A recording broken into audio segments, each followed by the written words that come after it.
nuevamente con el Evangelio de Marcos, un evangelio de acción, como lo dicen los varios comentarios, y saludamos a todos los hermanos, hermanas que están sintonizándonos con Ustream, y le damos gracias por estar nuevamente aquí en compañía de todos los hermanos. Y quisiera que abran sus Biblias a Marcos 6, y hay un pasaje ahí en especial, creo que el título ahí es Juan, para que no se vayan a ir a otro lado, Juan el Bautista decapitado, Marcos 6, verso del 14 en adelante al 29, a largo estos versos. Y la palabra de Dios, antes de entrar, ¿verdad?, a este tema, vamos a orar, que oremos para empezar este tema. Inclinen su rostro, vamos a hablar con el Señor. Padre y amado Dios, te damos gracias por la bendición de tenernos nuevamente esta mañana. Te damos gracias porque nos has dado un nuevo día. Te pido que le des sabiduría a cada hermano que nos están viendo, a cada hermano que está aquí presente, darle esa mentalidad de Cristo. Renueva su mente, Padre, para que ellos puedan asimilar, para que ellos puedan retener toda la sabiduría del consejo bíblico. Te doy gracias por los hermanos y las hermanas que se han dispuesto a estar presentes aquí. Padre, tú los tienes con un propósito. Te pido que tú nos guíes y que tú nos dirijas en esta escuela dominical. Te damos gracias, te damos la gloria y la honra. Perdona todas nuestras transgresiones. Esto te lo pido en el nombre de Cristo Jesús. Amén. Como les iba diciendo, hermanos, vamos a entrar a estos versos, Marcos 6, verso 14 en adelante, hablando de Juan el Bautista. Pero para ustedes, ¿quién fue Juan el Bautista, hermanos? Antes de entrar a esos versos, porque tenemos que ver quién es el personaje, Juan el Bautista. Juan el Bautista, pues dice el primero de Marcos que fue el que vino a preparar el camino. Ahí está. Ajá, vino a preparar el camino. ¿Quién otro tiene otro concepto de Juan el Bautista? ¿Tiene otro concepto de Juan el Bautista? ¿Qué sabemos acerca de Juan el Bautista para entrar a este? Y también la mamá de Juan el Bautista era familia con la mamá del Señor Jesucristo, porque dice que cuando la visitó, María saltaron los bebés de gozo. Eso dice Lucas, ¿verdad? Sí. Ok. Para empezar entrando a este, vamos a ver quién fue realmente Juan el Bautista. Y los rollos del mar muerto tienen una cierta enfoque a una comunidad que se llama la comunidad de los esenios, como dicen.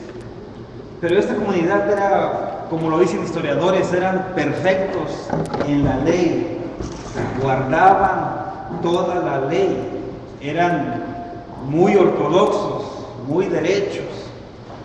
Que la palabra ortodoxia sabemos que es stay up the glory, derechitos a la gloria. Muchos dan el título de hoy en día de que son ortodoxos, pero no lo son. El único que fue ortodoxo fue Jesucristo, porque Él cumplió la ley tal y como lo vemos en la palabra de Dios. Pero Juan el Bautista, como dijo la hermana, fue el precursor. Porque en el verso 1, y es lo que me llama la atención, el Evangelio de Marcos es diferente a los demás, porque se enfoca a este personaje, a Juan el Bautista.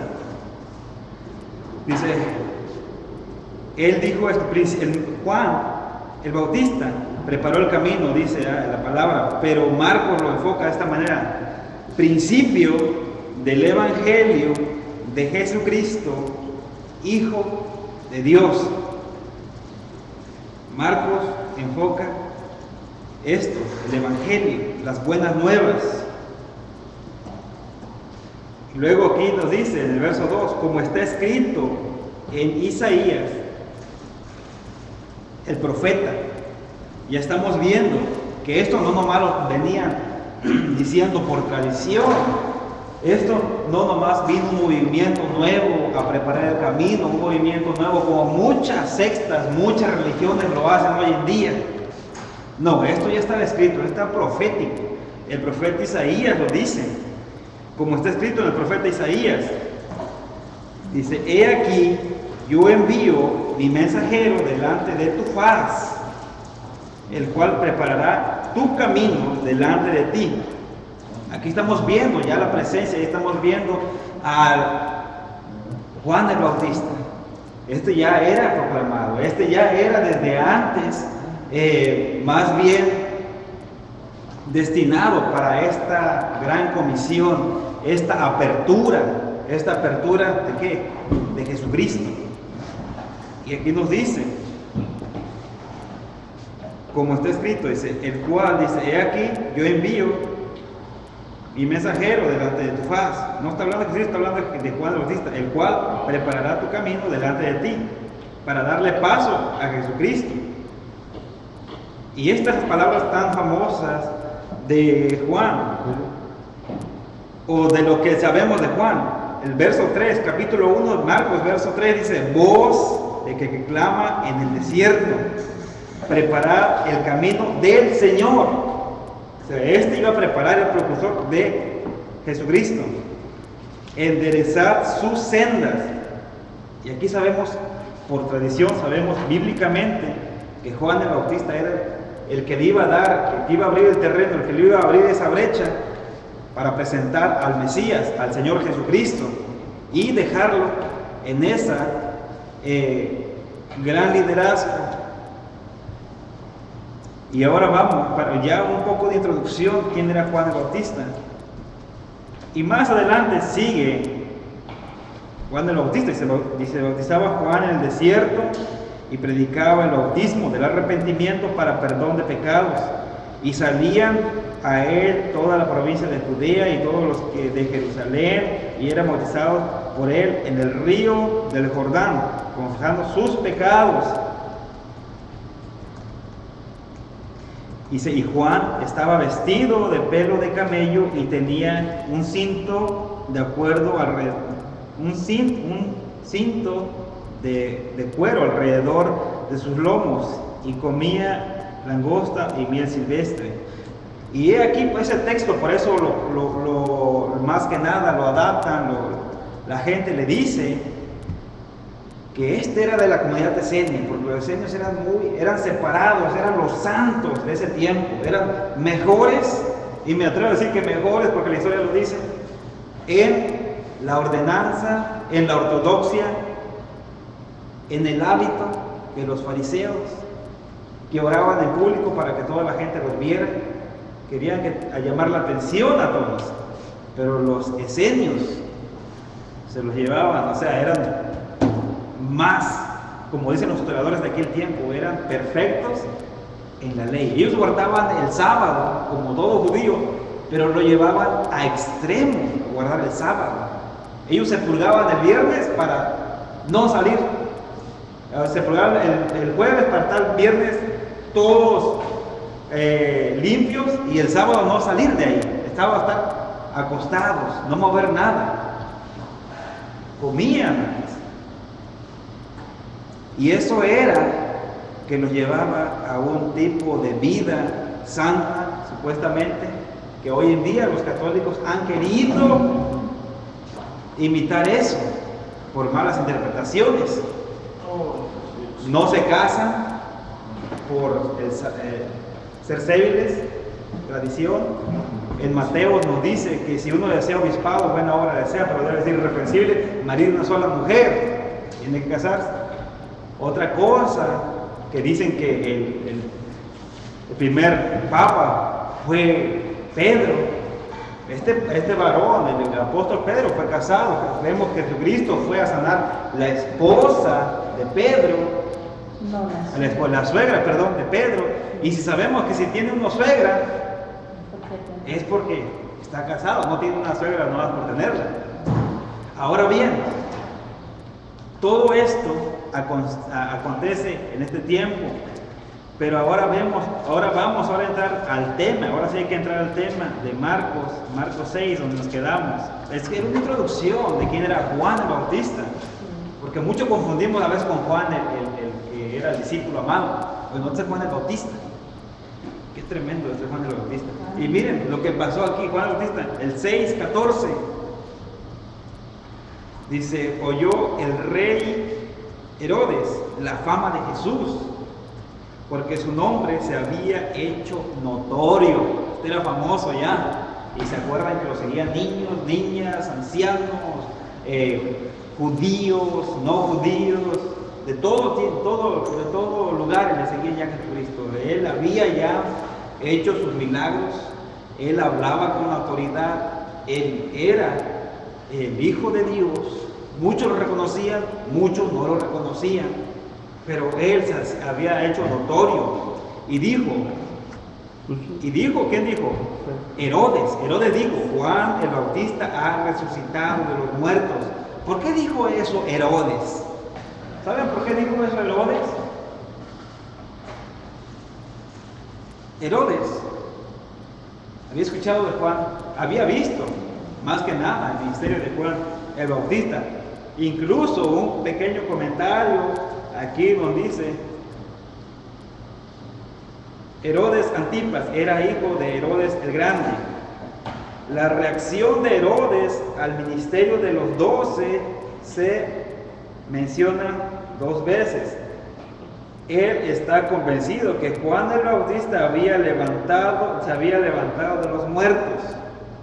6:17, Herodes había seducido a la sobrina de Herodías, quien estaba casada con su hermano Felipe, y la persuadió a divorciarse de su esposo y casarse con él. Por su parte, él se divorció de su esposa. Ya habíamos visto ese evento de cómo Juan el Bautista denunció a Herodes, y él le decía que es ilícito estar con la esposa de quién, de su hermano. Eso le causó molestia a este Herodes y lo encarceló por, no se sabe, por 8 o 12 meses. Pero de ahí hubo un evento, y ustedes, bueno, vamos a ir poco a poco viendo ese evento. Otros decían, dice, porque Herodes había sacado sus conclusiones, pensaba que era Juan el Bautista, que se había levantado de los muertos por su poder, por su autoridad, ¿verdad?, que tenía Juan el Bautista. Otros decían, es Elías, y otros decían, es un profeta o alguno de los profetas.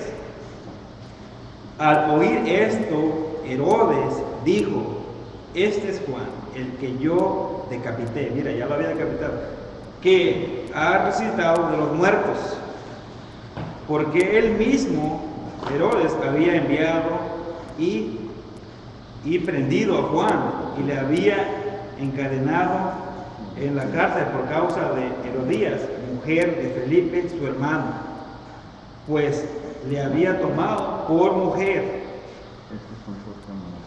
Porque Juan decía a Herodes, no te es lícito tener la mujer de tu hermano. Pero Herodías le acechaba y deseaba matarle, y no podía, porque Herodes temía a Juan, sabiendo que era varón justo y santo, y le guardaba a salvo. Y oyéndole se quedaba muy perplejo, pero le escuchaba de buena gana. En la cárcel, en celda oscura, Juan más bien en la oración. Herodes se acercaba, escuchaba la oración del Padre, se quedaba atónito, se quedaba perplejo Herodes, porque cuando las personas tienen una comunión con Dios, la oración debe ser como de un hijo a un padre, no como de una persona que tiene temor a un Dios que lo va a matar, que lo va a agarrar un rayo. No, eso era lo que Herodes tenía, quedaba sumamente sorprendido por esa relación íntima con Dios, y dice que lo escuchaba de buena gana. Igual se dio con Pablo cuando lo encarcelaban, ese testimonio de los que lo apresaban. escuchaban esa oración, esa intimidad con Dios, esos cantos. Pero venía un día oportuno, mira aquí, en que Herodes, en la fiesta de sus cumpleaños, mira nomás, daba una cena a sus príncipes y tribunos y los principales de Galilea. Entrando la hija de Herodías, danzó y agradó a Herodes y a los que estaban con él a la mesa. Y el rey dijo a la muchacha: pídeme lo que quieras y yo te lo daré. El orgullo, el ego ahí de Herodes. Y le juró: todo lo que me pidas te daré hasta la mitad de mi reino. Saliendo ella, dijo a su madre: ¿qué pediré? Y ella le dijo: la cabeza de Juan el Bautista. Entonces ella entró prontamente al rey y pidió diciendo: quiero que ahora mismo me des en un plato la cabeza de Juan el Bautista. Y el rey se entristeció mucho. ¿Y por qué se entristeció el rey? Pregunto. El rey sabía por los profetas, sabía por sus consejeros que Juan no era cualquier hombre. Juan era, más que nada, no estamos viendo ahora que era el precursor de Jesucristo, que le preparó. Y este era nacido por profecía. Y era justo y santo, y era muy ortodoxo, era muy derecho en las cosas de Dios. Es que este hombre se entristeció. Y el rey se entristeció mucho, pero a causa del juramento, o sea, no juren, y de los que estaban con él a la mesa, no quiso desecharla. Y enseguida el rey enviado a uno de los guardias, mandó que fuese traído la cabeza de Juan. El guarda fue, le decapitó en la cárcel y le trajo la cabeza en un plato y la dio a la muchacha, y la muchacha la dio a su madre. Cuando oyeron esto, sus discípulos vinieron y tomaron su cuerpo y lo pusieron en un sepulcro. Yo quiero hacer un hincapié aquí. Sabemos que el precursor de Jesucristo, de Juan el Bautista, iba a ser Jesucristo. Iba a sufrir. Jesucristo también sufrió. También fue muerto en esa cruz. Y era justo. Le damos cuenta ese papel que lleva Juan el Bautista. Y aquí nos dice en este verso, Marcos 1:14, después de que Juan fue encarcelado, Jesús vino a Galilea predicando el evangelio del reino de Dios, diciendo: el tiempo se ha cumplido y el reino de Dios se ha acercado. Arrepentíos y creed en el evangelio. Y nos damos cuenta que nada sucede por casualidad. Jesucristo sabe del encarcelamiento. Estaba en la cárcel Juan el Bautista. Él, empujado nuevamente por el Espíritu Santo, llega a suplir esa área, llega a suplir ese gran lugar que Juan el Bautista iba a dejar, porque él sabía que Juan el Bautista iba a ser decapitado. Y no sé si alguien tiene una pregunta, no sé si alguien tiene una duda de lo que estamos diciendo. Pues sí, también, hermanos, podemos ver que así como Herodes se entristeció, podemos ver cuando vinieron y echó el rey a Daniel con sus compañeros al pozo de los leones. Dice que él se entristeció, pero como él ya había jurado y hecho un juramento, pero él también miraba en Daniel que era un hombre que no era como los demás. Un hombre justo. Un hombre justo. Estaba escuchando sobre la historia de Herodes. Dice que él mandó a matar a su propia madre y a sus propios hermanos. Entonces, para que él se entristezca, porque sufría de esquizofrenia, era un personaje esquizofrénico y temía de todo medio mundo, o sea, dice que al final de sus días hay una enfermedad tan grave que él creía que todas las personas que estaban alrededor de él tenían que sufrir peor que él.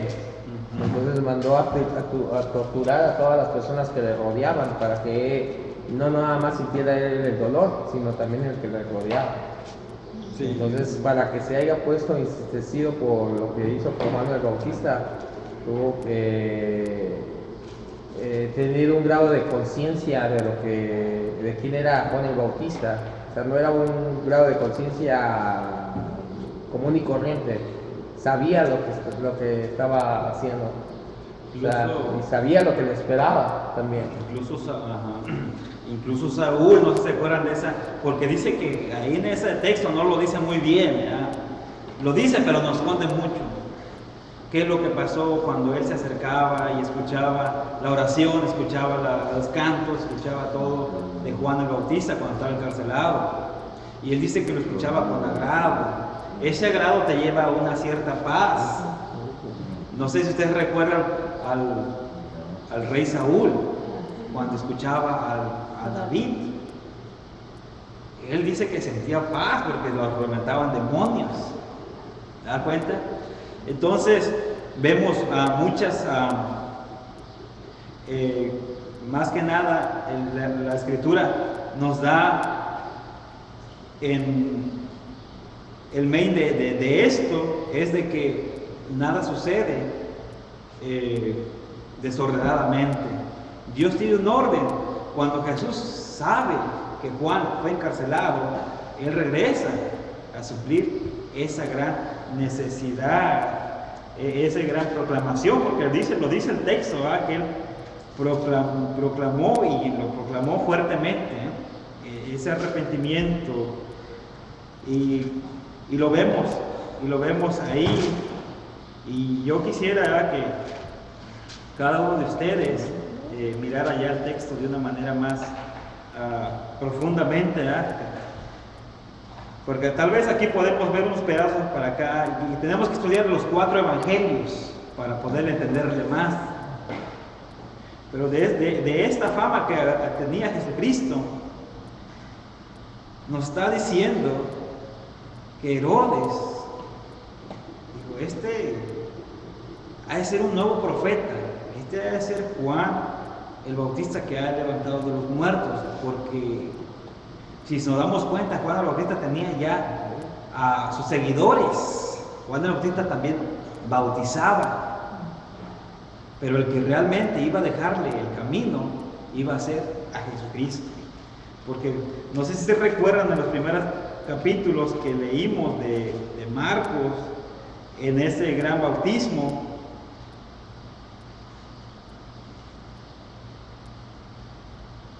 Y dice en el capítulo 1, verso 9, nos dice: aconteció en aquellos días que Jesús vino de Nazaret a Galilea y fue bautizado por Juan, Juan en el Jordán. Marcos 1, verso 9. Y luego, cuando subía del agua, vio abrirse los cielos y el Espíritu como paloma que descendía sobre él. Y vino una voz de los cielos que decía: tú eres mi Hijo amado, en ti tengo complacencia. Estas palabras a nadie se las ha dado, solamente a Jesucristo. En toda la historia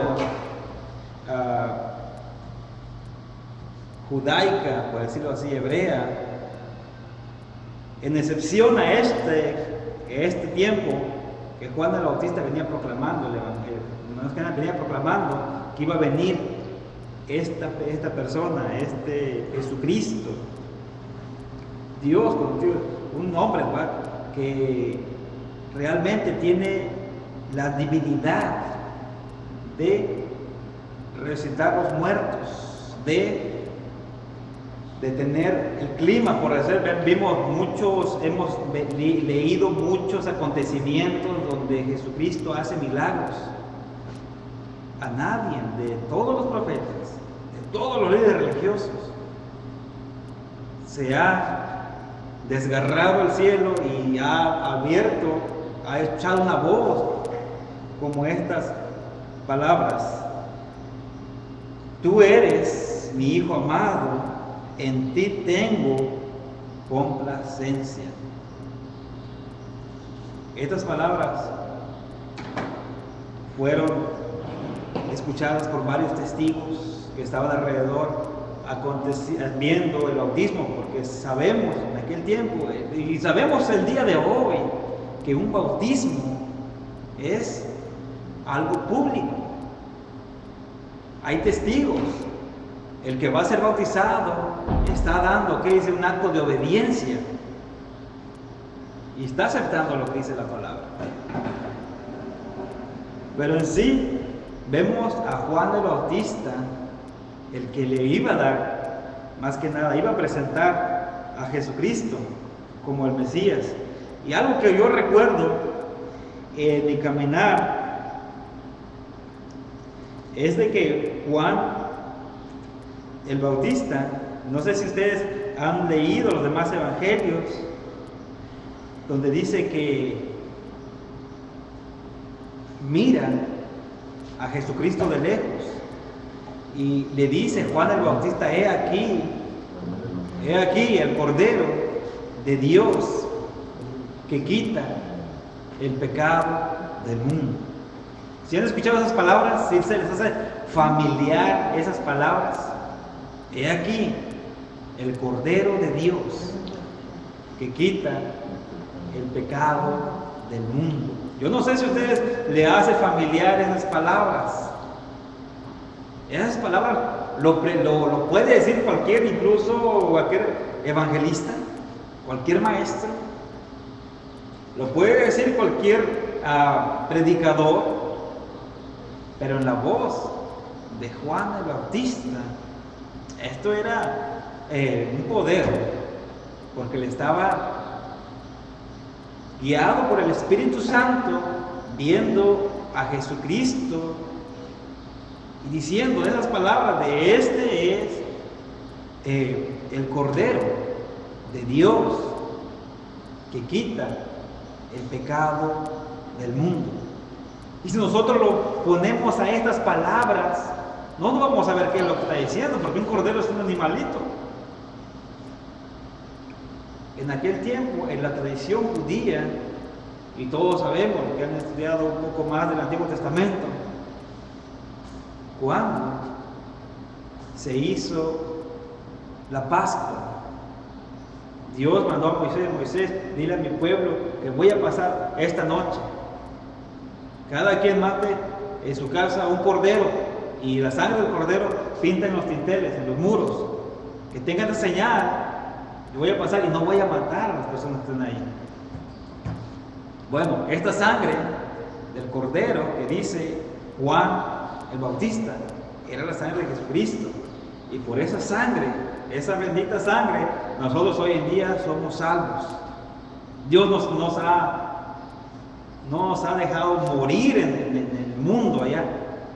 Porque allá afuera, y como lo estaba diciendo el varón, y esto me vino ya en la mente, allá afuera hay esquizofrenia, hay bipolaridad, hay diferentes desórdenes mentales, que la ciencia sigue trabajando en la cura, pero los hijos de Dios, fíjense, que han reconocido ese evangelio, y yo quisiera, ¿verdad?, que todos sean iluminados por Dios. Amén. Como dicen que hay esquizofrenia, hay, ¿cómo dice la otra palabra? Bipolaridad. Muchas de las veces tiene que ver dependiendo con qué tipo de personas uno se junte, porque las personas tienden mucho a ser muy burlonas, muy bromistas, a jugar con la mente de la gente, y cuando la persona no está bien cimentada en lo que es esa persona, fácilmente juegan con su personalidad. ¿Se me explicó? Entonces no tan solo tiene que ver la esquizofrenia en eso, sino que no están seguros de ellos mismos. Una cosa que nos va a llevar a la seguridad, hermanos, a saber primeramente, si usted es cristiana, si usted es cristiano, hágase dos preguntas o tres. ¿Qué es lo que la gente dice de nosotros? ¿Qué es lo que la gente dice de mí? ¿Ok? Jesucristo hizo esa pregunta. Muchos no, tú eres Juan el Bautista, no, tú eres un profeta, tú eres esto, tú eres el otro. Eso es lo que la gente dice. ¿Tienes un buen testimonio? Sí, tiene un buen testimonio. El apóstol Pablo dice que él no hubo engaño en su boca, era santo, era fiel. El apóstol Pablo dice, deben tener buen testimonio de la gente de afuera y de la gente que está en la congregación para ser un líder. Ahora bien, ¿qué dice la gente de mí? Ahora hagas otra pregunta. ¿Qué digo yo de mí mismo? Soy hijo, no digo, yo soy, o sea, pongo mi nombre, la fecha que nací. Eso no eres tú. ¿Qué eres tú? Un hijo de Dios. Ahora ya cambia tu mentalidad. Porque si yo digo, no, pues me detectaron esto cuando tenía 5 años. No, el Señor te vino a limpiar, el Señor te vino a cambiar tu mente de la gente, de la mentalidad allá del mundo. ¿Te das cuenta la diferencia? Y entonces por eso se ven esos problemas de bipolaridad, de esquizofrenia, de cosas amargas en el corazón, amargura, resentimientos, celos, iras, contiendas. Pero fíjese, hasta el que lo descubrió, el Herodes, llegó, y no tan solo llegó, sino que escuchaba la voz de Juan el Bautista. Y decías que no, él escuchaba con agrado. Escuchaba con agrado. Y eso es lo que nos enseña nuestro bendito evangelio, ¿verdad? Y es lo que enseña la sangre de Cristo, en perdonar todos nuestros pecados, no cubrir. Porque antes se cubría el pecado. En el Antiguo Testamento tú matabas, ofrendabas un animalito, una palomita, granos, harina. Y el sacerdote decía, te vamos a cubrir, te vamos a cubrir los pecados.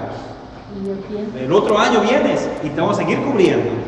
Pero dice en Hebreos que Jesucristo, cuando murió en la cruz, derramó esa sangre, dice que de una vez y para siempre los pecados se habían quitado.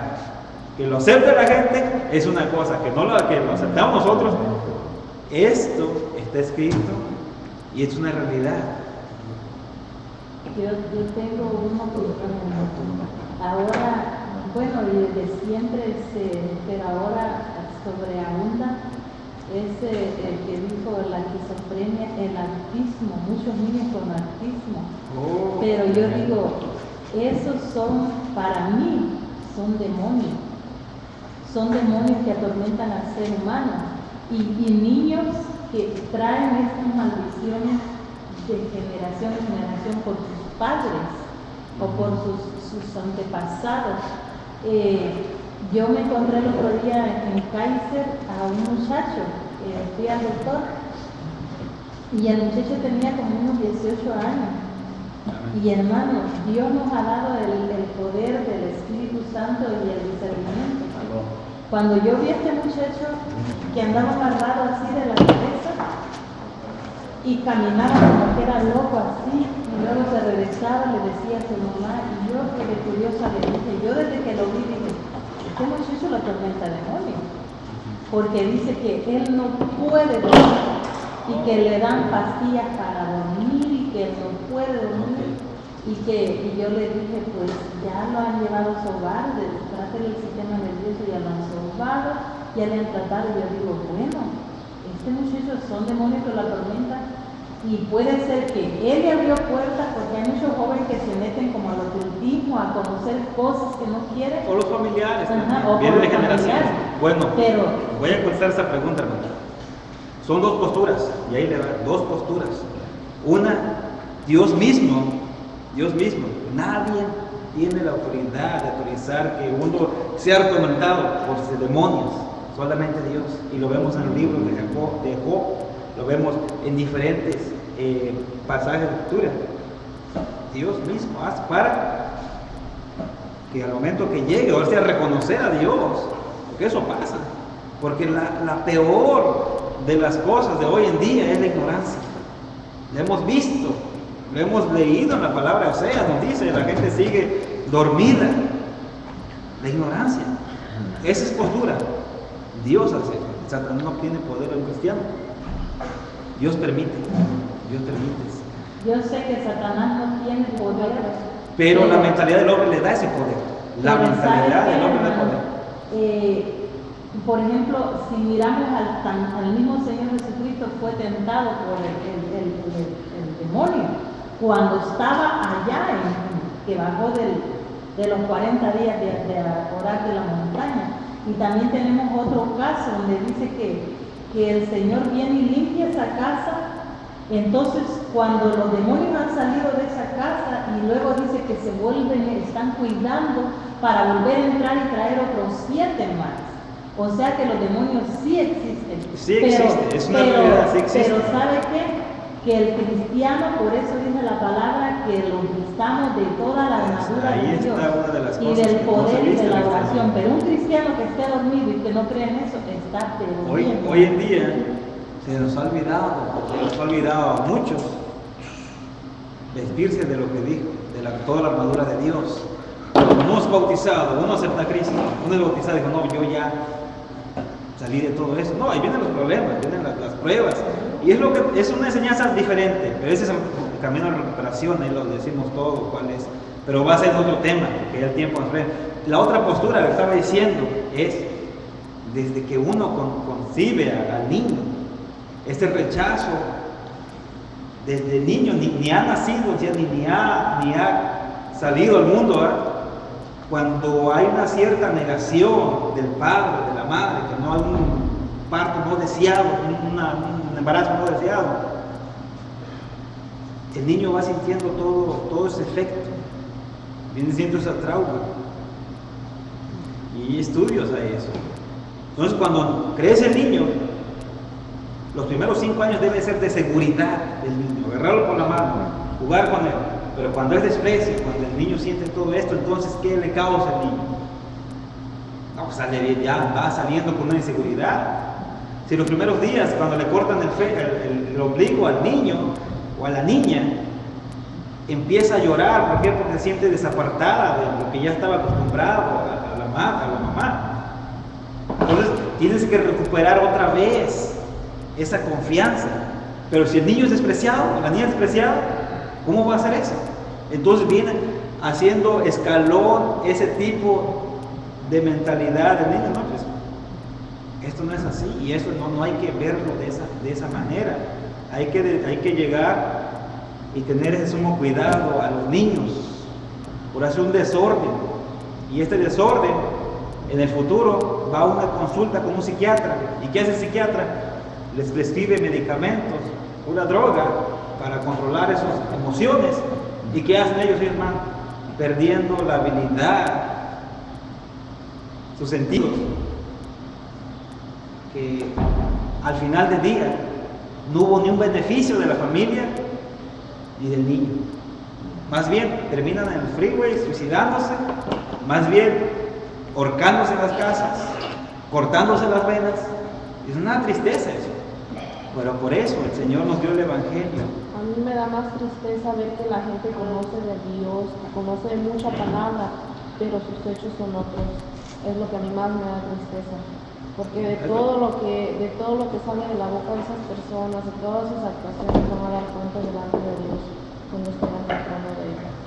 Hay unas cosas que lo vemos de esa manera. Podemos decir, bueno, personas que saben mucho, pues tal vez conocen teología. Pero si hablamos de teología, hay 2 tipos de teología. Una teología, y yo lo he dicho varias veces, arminiana, y la otra es teología calvinista. Si usted revuelve esas teologías, va a ser un mar de emociones. Va a estar contento ahorita, Dios, gloria a Dios, y gritando, y Dios es bueno. Y de rato va a estar tirado en la cama llorando sus penas. ¿Por qué me pasa esto? Por eso hay que ver, hay que tener un balance y conocer la pureza de la teología. ¿Qué es lo que pasa hoy en día?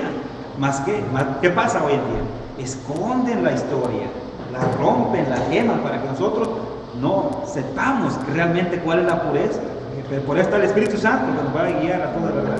Amén. Bueno, vamos a terminar. ¿Quién de ustedes puede orar para cerrar la clase? Amén.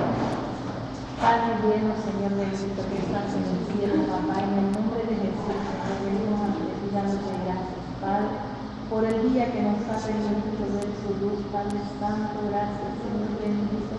Pedimos perdón, Padre, por nuestros pecados, por nuestras iniquidades, Señor, por aquellas cosas, Señor, que aún estamos batallando, Señor, en nuestra carne, papá.